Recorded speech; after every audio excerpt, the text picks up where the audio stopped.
Assalamualaikum warahmatullahi wabarakatuh. Jumpa lagi dengan saya Suprihatin, NIM 18620 560, mahasiswa Universitas Pancasakti semester 5, Prodi PG PAUD Regular Plus.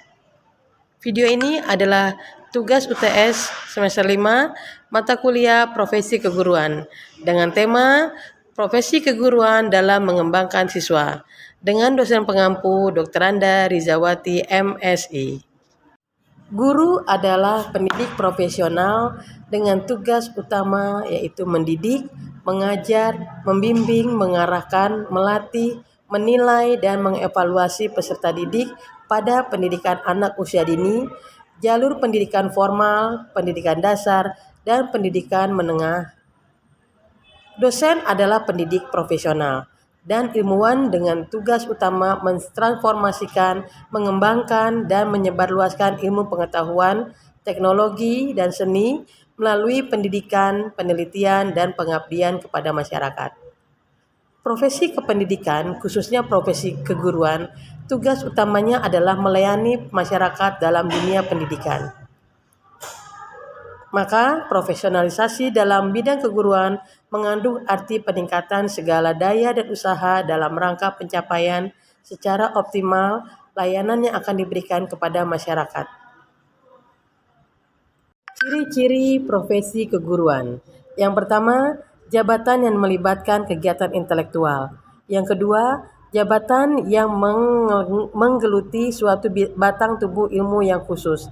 Yang ketiga, jabatan yang memerlukan persiapan profesional yang lama. Yang keempat, jabatan yang memerlukan latihan dalam jabatan yang berkesinambungan. Yang kelima, jabatan yang menjanjikan karir hidup dan keanggotaan yang permanen. Ruang lingkup profesi keguruan. Secara konseptual dan umum, ruang lingkup kerja guru mencakup aspek standar umum sebagai berikut. Johnson 1980. Yang pertama, kemampuan profesional. Mencakup yang pertama, penguasaan materi pelajaran yang terdiri atas penguasaan bahan yang harus diajarkan dan konsep-konsep dasar keilmuan dari bahan yang diajarkan. Yang kedua, penguasaan dan penghayatan atas landasan dan wawasan kependidikan dan keguruan.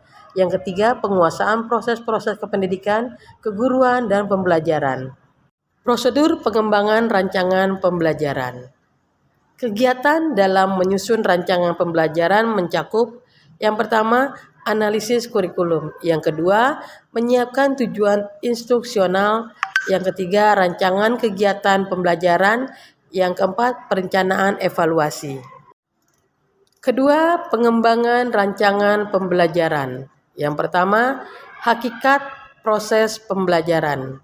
Proses pembelajaran sebagai proses implikasi kurikulum yang menurut peran guru untuk mengaplikasikan dan mengimplementasikan program-program pembelajaran dalam satu tindakan yang akurat dan aktual.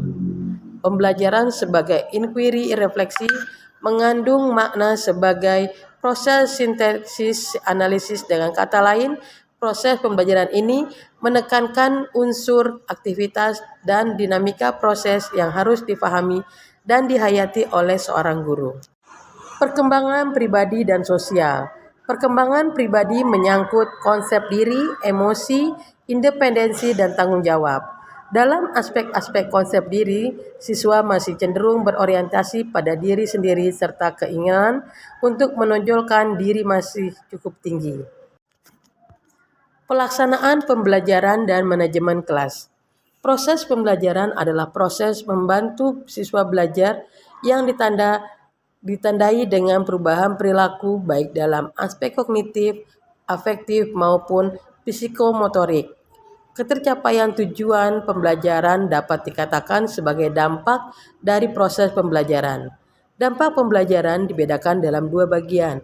Yang pertama, dampak instruksional atau langsung, dan dampak pengiring atau tak langsung. Seorang guru yang profesional harus mengetahui permasalahannya yang terjadi serta mampu memecahkan masalah tersebut. Kelas yang baik ditandai dengan interaksi yang baik pula. Interaksi yang baik bergantung pada pendekatan yang guru lakukan sebagai bagian dari pengelolaan kelas yang efektif. Kesimpulan dari video ini adalah profesi adalah suatu pekerjaan yang dalam melaksanakan tugasnya memerlukan atau menuntut keahlian atau expertise, menggunakan teknik-teknik ilmiah serta dedikasi yang tinggi.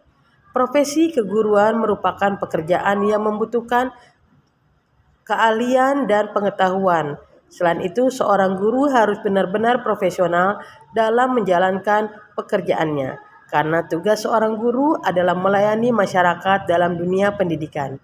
Untuk melayani masyarakat secara optimal, seorang guru harus menguasai dasar guru, tugas pokok guru, serta harus memahami kode etik guru.